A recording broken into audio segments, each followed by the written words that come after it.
যুবক আসো, ভাবো, সবার পায়ে হাত রেখা বলতেছি, যে যে স্থানে আছে, যার যতটুকু পজিশন দুনিয়াতে, রিক্সা চালাও, তুমিও ভাবো যে এই ছোট জীবনটা কেন দিলেন। বাবা উচিত কেন দিলেন? ওই জান্নাত পাওয়ার জন্য দিলেন। বলে আপনি কি করে বলেন? এই জন্যই বলি, কেন আমাদের যাত্রা জান্নাত থেকে, আমরা জান্নাতে যাব। আদম আলাইহিস সালাম জান্নাত থেকে যাত্রা শুরু করছেন, আবার উনি ফিরা জান্নাতেই যাবেন। আমাদেরকে যদি আল্লাহ জান্নাত না দিবে, তাহলে মুসলমানের ঘরে আমার অস্তিত্ব দিল তো দিল কেন? আমি তো ডিমান্ড নোটও করি নাই, আমি তো আল্লাহর কাছে চাইও নাই, আমি তো আল্লাহর কাছে অনুরোধও করি নাই। আল্লাহ সদ ইচ্ছায় আমাকে মুসলমানের ঘরে পাঠাইছেন। দুনিয়াতে পা রাখতে দেরি, আজান একামতের ধ্বনি আমার কানে আসতে দেরি হয় না। কিন্তু সব সত্য, কিন্তু এটাও সত্য, আমি সবকিছু পাওয়ার পরে হারায় গেলাম, আল্লাহকে ভুলে গেলাম। এই জন্যই কোরআন আমাদের কানে ধ্বনি দেয়, কুতিলাল ইনসানু মা আকফারা। ও মানুষ, তুই অকৃতজ্ঞ হইলি তো হইলি কি করে? উচিত তো ছিল ফল আসলে গাছ আরো ঝুঁকবে, ফল আসলে আরো ঝুঁকবে। উচিত তো ছিল শিক্ষিত মানুষগুলা শিক্ষিত হইয়া 24 ঘন্টা আল্লাহর কুদরতি পায়ে পড়া থাকবে। উচিত তো ছিল ধনী ধন পাওয়ার পরে আল্লাহর কাছে কাছে থাকবে। উচিত তো ছিল যুবক যৌবন পাওয়ার পরে আল্লাহর কুদরতি পায়ে যায় মাথা ঠেকায় দেবে, মালিক তুই আমাকে যৌবন দিছিস, দূরে যাই তো যাই কি করা, যৌবন তো তোরই দেওয়া। 24 ঘন্টা আমাদের উপরে রহমতের বৃষ্টি বর্ষিত হইতে থাকে। তারপরও আমাদের সমাজের মানুষগুলা একটু ভাবে না, একটু চিন্তা করে না এই ছোট জীবনটা কেন দিল। আসলাম আর যাব। উর্দুতে বলে খানা কামানা খানা সোনা সুবা পাখানা। এটার জন্য তো দুনিয়ায় দেন নাই, জীবনটা দেন নাই যে কামাবো, খাবো, ঘুমাবো, আর সকালে খালি করব, আবার কামানোর জন্য ছুটবো। মা বোনরা হয়তো একটা আটটা বেশি করে, পকানা সাজনা সাজানা, খানা খিলানা, সোনা, আর পরেরটা তো সবারই সমান। এতটুকু হয়তো মা বোনদের দুই একটা বেশি, চার চারা তো পুরুষের সমানই। এই জন্য জীবন আসেন ভাবি, কোন দিন এটা ফুরে যাবে কেউ জানবে না। মৌত কারো কাছে মিস কল দিয়ে আসে না। দুনিয়ার কোনো ব্যক্তিত্ব নাই, একজন ব্যক্তিত্ব ছিলেন, মৃত্যু যার কাছে বইলা আসতে হয়েছে। আল্লাহ নিজে বলছেন মালাকুল মউতকে, বন্ধুর কাছে যাবে, অনুমতি দিলে ঢুকবে, নাইলে ঢুকবে না। অনুমতি নিয়ে বুকে হাত রাখবে, নাইলে রাখবে না। আমার বন্ধুর অনুমতি ছাড়া হাত রাখবে না বুকে। একজনই দুনিয়াতে ব্যক্তিত্ব ছিল যার কাছে অনুমতি নিয়ে আসছে, কারো কাছে আজ পর্যন্ত অনুমতি নিয়ে আসে আর আসবেও না। সত্য এটাই। এই জন্য আসেন, ওই জান্নাত, এটাই আমাদের ছোট জীবনটার উদ্দেশ্য।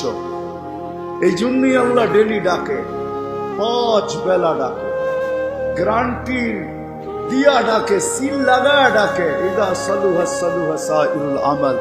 5 ওয়াক্ত নামাজ যদি এই উম্মত কমপ্লিট করে দেখাইতে পারে, আল্লাহ আমাদের নবীজির সাথে ওয়াদা করছেন, আমিও আপনার উম্মতের জীবনকে কমপ্লিট বলে লেখা দিব।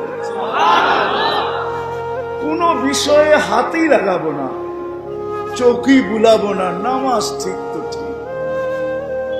মুহাম্মদুর রাসূলুল্লাহ সাল্লাল্লাহু আলাইহি ওয়াসাল্লাম এই জন্যই আসছেন, এই জন্যই জীবনটা ভর চোখের পানি ঝরাইছেন, এখনো জড়াইতেছে। কিয়ামতের মাঠে আমাদেরকে নিয়ে চিৎকার দিবে, উম্মতি উম্মতি বলে চিৎকার দিবে।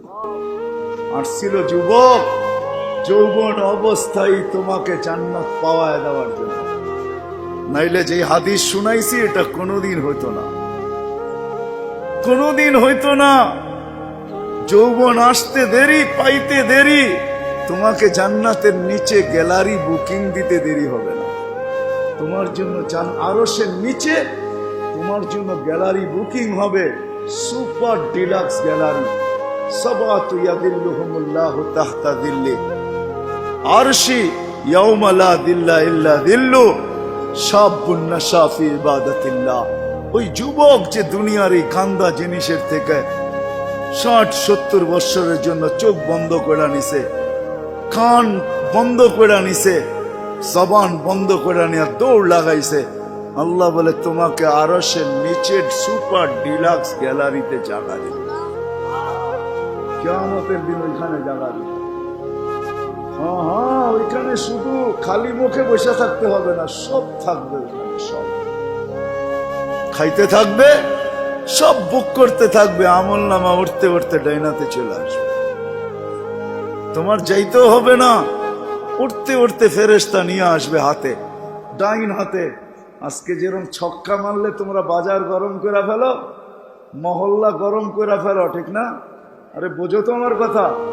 তার ছক্কা ক্রিকেটে দেখো না, মাঝে মাঝে তোমাদের পছন্দের প্লেয়ার যদি ছক্কা মারে বা টিম যদি ছক্কা মারে, তাহলে পুরো বাজার গরম করে ফেলো, ঠিক না? আমল নামা ডাইনাতে আসতে দেরি, আরশের নিচ গরম করতে দেরি করবে না। উমুকরা উ কিতাবিয়া বলে একটা চিৎকার দিবে, আরশ পর্যন্ত কাইপা উঠবে। আল্লাহ মুস্কি মুস্কি হাসবে যে দেখো কি চিৎকার দিতেছে। ডাইনাতে চলে আসবে, আম্মা মান উতিয়া কিতাবাহু বিয়ামিনি। ডাইনাতে আসতে দেরি, চিৎকার দিতে দেরি হবে না। এটা চিৎকার, খুশির চিৎকার। উমুকরা ও কিতাবিয়া। আর শুধু এটাই না, ওইখানে যে নাস্তাও খাবে। বললাম না খাওন আছে, খাওন আরশের নিচে। জান্নাতের মাছের কলিজার কাবাব আর জান্নাতের রুটি খাওয়াবে। ফেরেশতারা আয়েশা বলবে আল্লাহর ওলি দুপুরের খানা জান্নাতে খাইতে হবে।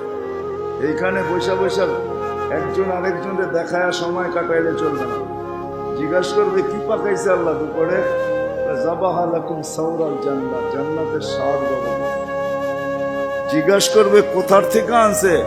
আমাদের আমিন বাজার মিরপুর থেকে। কানা রব্বাহা ফি আকনাফিল জান্নাহ, জান্নাতের কোনায় কোনায় বিচরণ হয়ে বড় হয়েছে। জিজ্ঞাসা করবে কি গাছ খাওয়াইছে আল্লাহ? ফেরেশতারা বলবে হাশিশ আর জাফরান, পিওর জাফরানের গাছ খাওয়া বড় হয়েছে। বর্ণনা শোনার পরে মুখে পানি এসে পড়বে, উঠবে জান্নাতে যাওয়ার জন্য। উঠতে দেরি, নূর হুমিয়াসা। ওই দিন নামাজের মজা বুঝে আসবে, ওই দিন উজুর মজা বুঝে আসবে। যেখানে উজুর ব্যবহার হয়েছে ওইখান থেকে নূর ফুটা বাহির হবে। যেই জায়গা নামাজে ব্যবহার হয়েছে ওখান থেকে নূর ফুটা বাহির হবে। দুজকের পাশে যাবে, দুনিয়ায় কি রংবাজ। দুজক যখন জিজ্ঞাসা করবে তোমরা কারা, তো সব রং বুড়াও রংবাজ হয়ে যাবে। রংবাজ বুঝেন তো? দুজকরে পরিচয় দিবে, চিনো না বুঝি আমাকে? হ্যাঁ চিনো না? নিজেকে পরিচয় দিবে ঘন্টা ভর। তারপরে দুজক বলবে মাপ চাই বাবা, জিজ্ঞাসা করেও বিপদে পড়ছি। তোমরা ধীর গতিতে পার হবে না, দ্রুত গতিতে পার হবে। কাইলা তাসর, এমন না যে পদ্মা ব্রিজ নতুন দেখতে গেছো, গাড়িওয়ালা করে বলছে আস্তে আস্তে চালা, একটু দেখালোই, আবার কবে আইনা নাই, ঠিক না? ওটার ভিতরে লেখা আছে কিন্তু কত মাইল স্পিডে চালাইতে হবে। এর চেয়ে কম দাঁড়াইলে খবর আছে, সিসি ক্যামেরা লাগাইয়া দিছে। কিন্তু দুজকও বলবে দীর্ঘতিতে যেও না, আগুন নিভা যাবে। তোমরা এরম গতিতে পার হবে যে খবরই না হয়, উঠবে আর ওই পারে যে ঠক করে লেগে যাবে। আর ফেরেশতারা প্রটোকল দেওয়ার জন্য দাঁড়ায় থাকবে। ওয়াসিকাল্লাযীনা তাকাউ রাব্বাহুম ইলাল জান্নাতি যুমারা হাত্তা ইযা জাউহা ফুতিহাত আবওয়াবুহা ওয়া ক্বালা লাহুম খাযানাতুহা আসসালাম। ফেরেশতারা প্রটোকল দিবে, বলবে চিরদিনের লেগে ঢোকা জান্নাতে।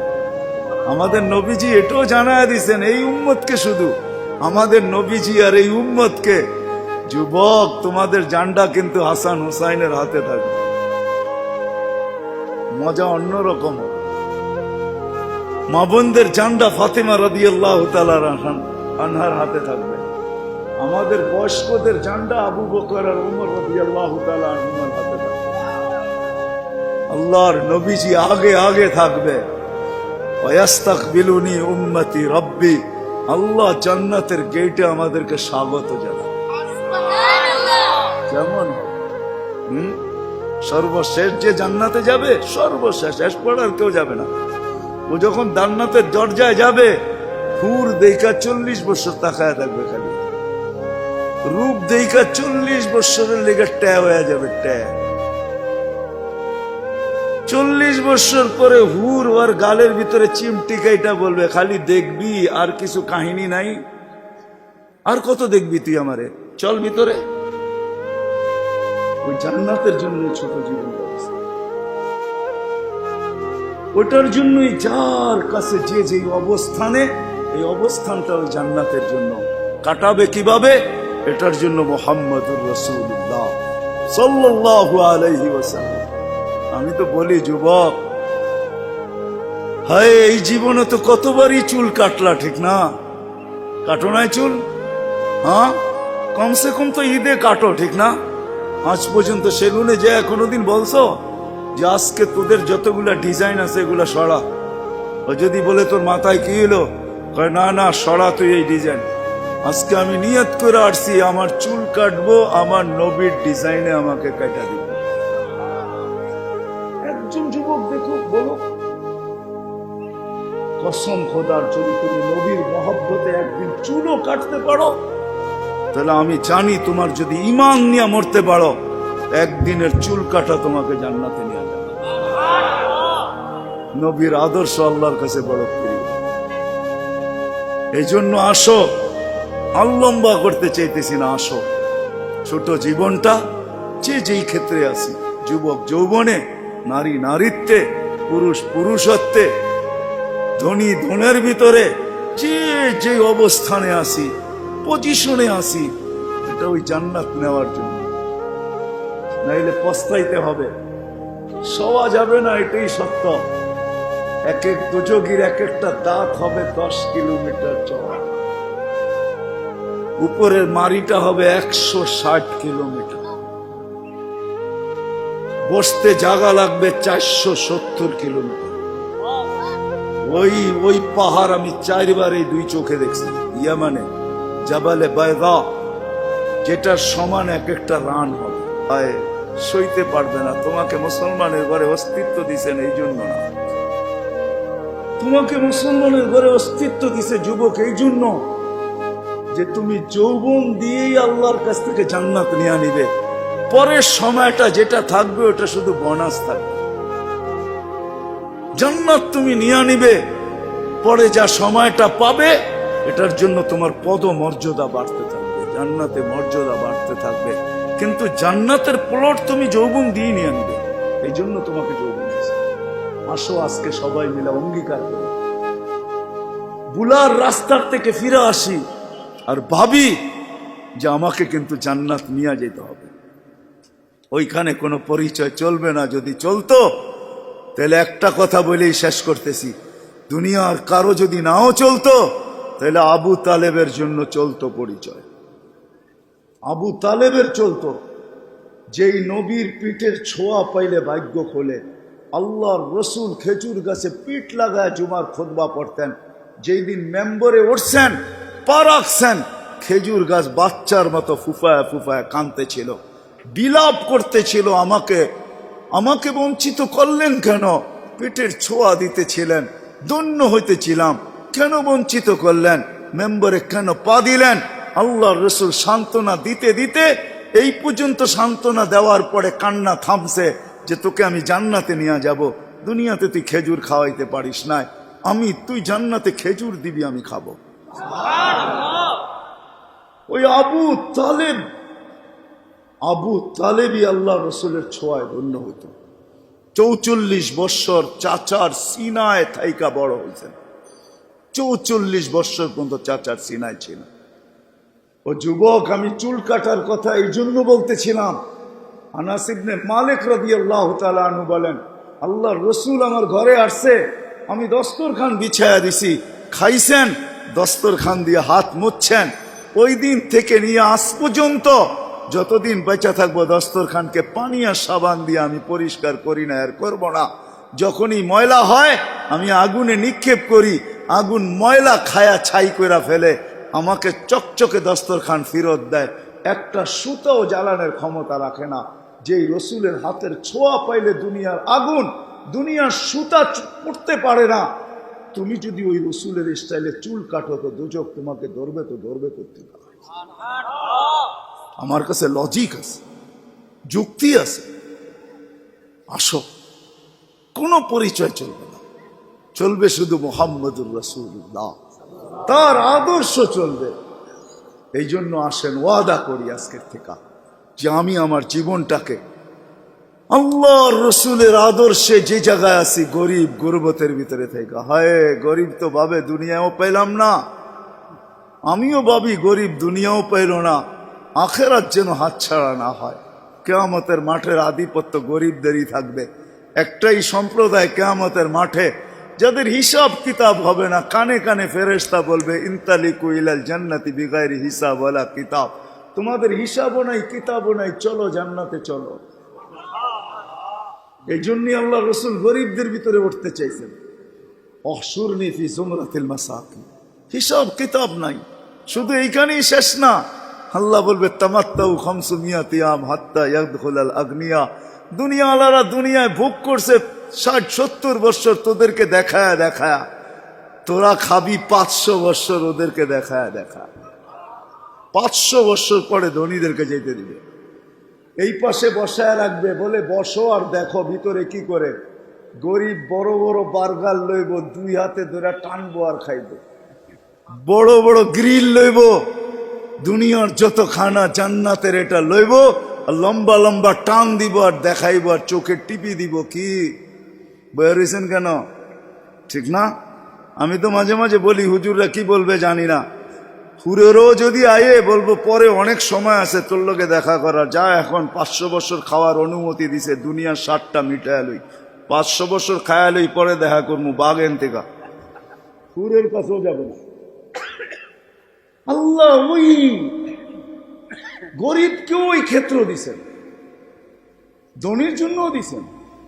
ধনীর জন্য যে দেন না এমন না, তাহলে ফুসাইল ইবনে ইয়াজ রহমতুল্লাহ আলাইহি বলতেন না, আমাদের সমাজের বিত্তশালীরা যদি গরিবের বাড়িতে যায় আর যা তালাশ করে কার ঘরে কি পাক হইল কি হইল না, আল্লাহর রসুল বলে তুবাল আমির আলা বাবিল ফকির, এর চেয়ে উত্তম ধনী কেউ নাই যে গরিবের দরজায় যায় খটখটায়।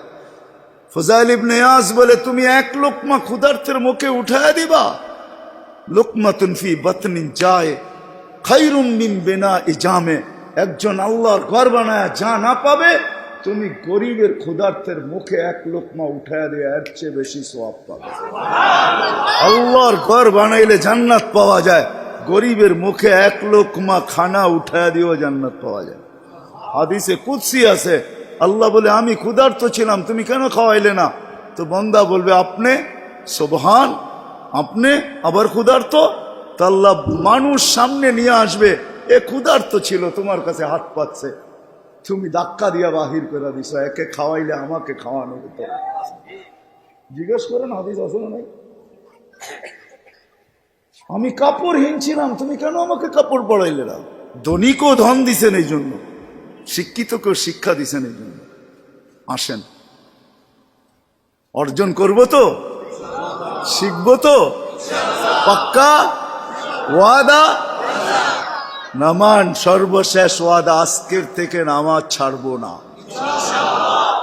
ওয়াদা, কিন্তু ওয়াদা হইলে উঠান, নাইলে উঠান না। আজকের থেকে নামাজ কোনো মতে ছাড়বো না।